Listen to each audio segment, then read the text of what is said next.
Dans les hauteurs de Grand Coude pousse depuis plusieurs générations le Géranium rosa, une plante à l'odeur semblable à celle de la rose, détenue dans ses feuilles et non dans sa fleur. Et pour en extraire son parfum et ses vertus, Rodolphe Morel la transforme en huile essentielle. C'est vraiment dans la feuille, dans les sommités florales qu'on va trouver l'huile essentielle. Donc c'est pour ça que là c'est le stade idéal pour commencer à récolter le géranium. Une fois les feuilles récoltées, elles sont mises dans la cuite de l'alambic avec de l'eau pour produire 1 kg d'huile essentielle et 80 à 100 litres d'hydrolat de géranium.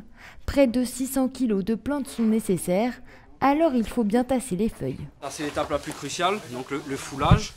Donc on va répéter cette étape-là en moyenne 6 à 7 fois pour bien tasser le géranium. Bon, déjà, il y a un premier élément, c'est pour pouvoir mettre le plus de géranium possible dans la cuve. Et c'est surtout après pour homogénéiser le passage de la vapeur. Autre étape indispensable, récupérer de la terre pour former le joint entre le chapeau et la cuve pour éviter que la vapeur ne s'échappe. Avant, les parents ils prenaient la terre, le fumier de géranium. Mais nous, on prend un peu la terre, sinon après ça ne fuit pas. Quand il y a trop de fuite, on perd en huile essentielle. Au bout d'une heure, les premières gouttes d'huile essentielle apparaissent et l'hydrolat est récupéré dans cette cuve. Ce qui sort de l'alambic va arriver par ici, là, dans l'entonnoir. Donc c'est le mélange d'huile et d'hydrolat. Et en fait, en passant ici dans le vase florentin, la séparation des phases va être faite. Du coup, l'hydrolat va ressortir par ici, de fait de la pression qui arrive ici.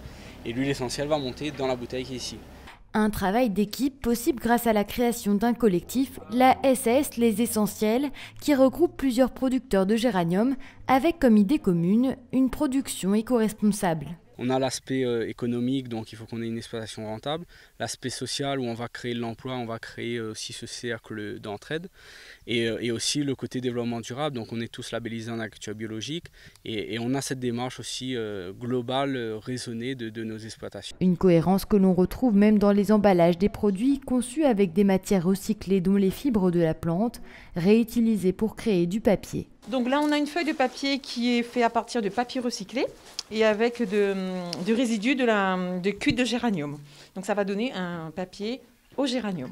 En plein développement, de sa culture à sa transformation en passant par son conditionnement, la filière du géranium rosa, enviée pour sa qualité, fait partie de la tradition longtemps du village de Grand Coude.